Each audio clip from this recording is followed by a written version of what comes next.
조영남은 실력으로 그를 의심하는 사람은 없지만 특이한 성격으로 인해 여러모로 구설수에 올랐는데요. 이번에는 더욱 큰 일에 휩싸였습니다. 바로 유산에 대한 부분인데요. 무슨 일인지 빠르게 알려드리겠습니다. 조영남은 중학교 졸업 후 서울로 상경의 용문고등학교를 졸업하고 한양대학교 성악과에 입학한 알아주는 실력자였죠. 그러다가 한양대학교를 자퇴하고 다음에 서울대학교 성악과에 입학했는데요. 서울대학교 자퇴의 이유에 대해 조영남은 서울대 음대를 다니던 중 미팔군 오디션을 보고 아르바이트를 했는데 깜짝 놀랄 만큼 수입이 좋아 더 이상 학교 다닐 필요가 없겠다고 생각해서 자퇴했다고 말했을 정도로 학생 때부터 그의 실력은 뛰어났는데요. 이때 성악보다 가요가 돈이 된다는 걸 알고 성악을 그만두고 상업가수로 전환하여 딜라일라라는 번안곡으로 데뷔했죠. 그런데 파격적인 퍼포먼스로 데뷔하자마자 큰 인기를 끌게 됐고 거의 무명 시절이라는 게 없을 정도로 조영남의 전성기가 시작됐습니다. 그러던 중 군생활 도중 알게 된 배우 윤여정과 결혼한 후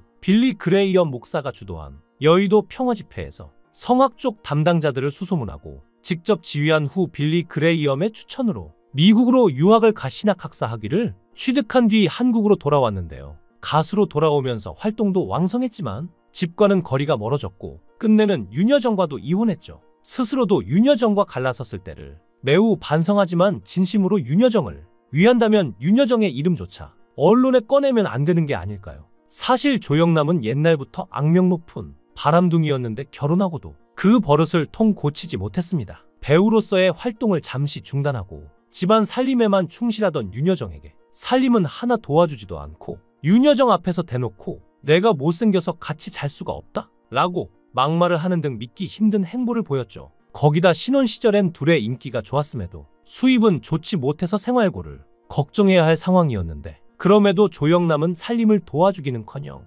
여자들과 놀러나 다니는 등 남편으로서, 아버지로서, 가장으로서 전혀 모범적이지 못한 태도를 보였습니다. 이혼할 때에도 그렇게 재산이 많았으면서 겨우 위자료로 5천만 원만 줬고 외도한 걸 들켜서 추궁당했을 때에도 적반하장스러운 태도로 내연녀와 함께 살자고 말했는데요. 아들들의 학비를 대줬다는 조영남의 말 역시 사실과 다르다고 하죠. 그러면서 세간에는 가진 거 다 줘서 빈털터리고 윤여정의 성격을 못 견뎌서 이혼한 거라고 거짓말을 했을 정도로 윤여정에게 최악의 남자였습니다. 결국 이혼하고 두 아들까지 모두 윤여정이 키우게 됐는데요. 윤여정이 한국으로 돌아온 게 당시 나이 38이니 다시 배우로 활동하기 쉬운 나이는 아니었습니다. 화녀 흥행에 이어 MBC 드라마 장희빈에서 주연으로 단숨에 스타 반열에 올랐지만 11년의 긴 공백기를 딛고 재기하기는 쉽지 않았던 것이었죠. 게다가 독특한 목소리 탓에 호불호가 갈렸기에 이혼녀 낙인까지 찍히면서 비선호도 연예인 1위로 꼽히기도 했는데요.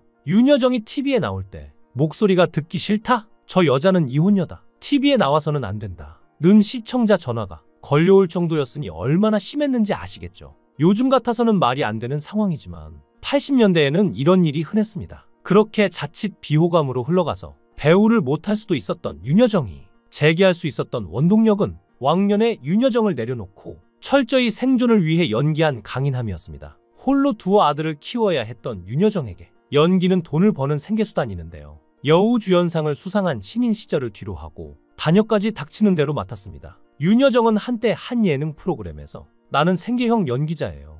연기자가 가장 연기를 잘할 때는 돈이 궁할 때예요. 배가 고프면 뭐든 매달릴 수밖에 없어요. 라고 말할 정도였죠. 이제 아들들은 장성한 어른이 되었고 윤여정은 미나리로 칸 여우주연상까지 받을 정도로 성공한 배우가 됐는데요. 이제야 조영남도 후회가 되는 걸까요? 갑자기 조영남은 한 프로그램에서 인생에서 제일 큰 후회가 있는데 그게 바로 이혼하고 집 나올 때 아들의 생각은 안 했다는 것 하나라고 했죠. 그때는 애들을 생각할 겨를 없이 그저 스스로만을 생각했다는데요. 여기서 하나 어이없는 건 이렇게 후회하면서도 아직까지 이혼 후 두 아들에게 연락을 한 번도 하지 않은 것인데요. 그렇게 후회가 됐다면 한 번쯤은 연락해서 사과라도 할 법하지만 후회한 후에도 연락 안 한 걸 보면 그저 상황을 모면하기 위한 하나의 거짓말이 아니었나 싶기도 하죠. 실제로 조영남은 다른 연예인들에 비해 엄청난 구설수로 논란의 중심이었던 참 이상한 사람인데요. 첫 번째로 군복무 논란이 있습니다. 군대에 가서 대한민국 육군본부와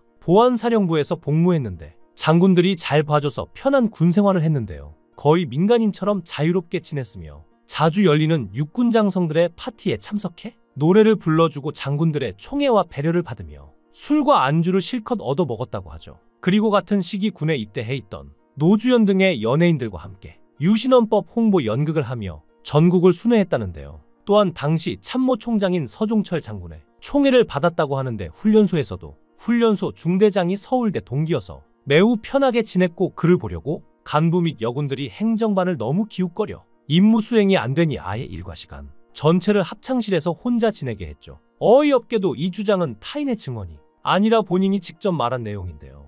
한마디로 대놓고 나 군생활 편하게 했다 는 자랑으로 한 말이었죠. 두 번째로는 여성 연예인에 대한 과도한 스킨십 논란인데요. 조영남이 출연하는 빅브라더스에서 게스트로 소녀시대가 나왔는데 멤버들을 포옹하는 과정에서 유독 태연만 강하게 끌어안고 볼에 억지로 뽀뽀를 했죠. 또 섹션TV 연애통신 리포터로 집에 방문한 서유리가 친분을 통해서 작품을 더 싸게 살 수도 있느냐? 라는 말에 내 여자친구나 애인이 되면 가능하다라는 말이나 장모님은 나이가 어떻게 되느냐며 참 지저분한 추파를 던지기도 했는데요. 여기서 끝이 아닙니다. 나를 돌아봐에서는 제시에게 망언을 했는데요. 음악 관련으로 이야기를 하러 온 제시에게 결혼을 했느냐?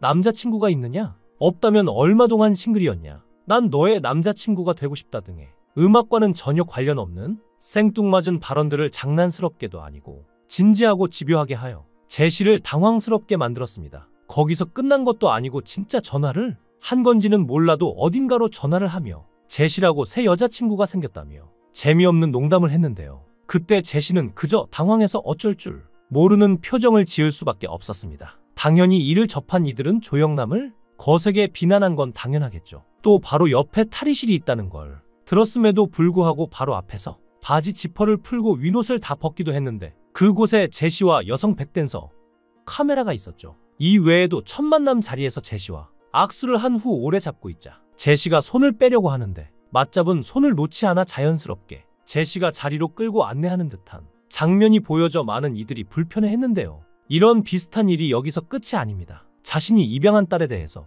잡지에서 믿기 힘든 말을 하며 성적으로 추행했다는 의혹이 있는데요. 잡지에 실린 인터뷰에서 입양한 딸의 가슴에 대한 이야기를 했는데 딸이 가슴을 보여주지 않는다며 그렇게 성스럽고 아름다운 걸 브래지어 속에 꼭꼭 숨겨야 한다며 투덜대는 이야기를 했습니다. 결국 이건 입양 딸에게 몇 번을 사정해서 그녀의 가슴을 봤다는 얘기인데 이 기사가 실렸을 때 입양 딸은 중2 그러니까 15이었죠. 15 사춘기로 한참 예민한 딸에게 가슴을 보여달라고 강요하는 아빠가 어디 있나요? 정말 끔찍한 일이 아닐 수 없는데요. 그리고 이후 조영남을 방송에서 볼 수 없었는데 바로 대작 사건 때문이었죠. 조영남은 자신의 미술 작품 제작 과정에서 대작, 즉 다른 사람이 대신 그린 그림을 사용한 것으로 알려졌는데요. 그는 미술 보조 작가에게 그림의 주요 부분을 그리게 하고 본인은 일부 수정하거나 마무리 작업을 한 후 이를 자신의 작품으로 발표하고 판매했습니다. 이에 대해 일부에서는 예술가가 보조를 받는 것은 일반적인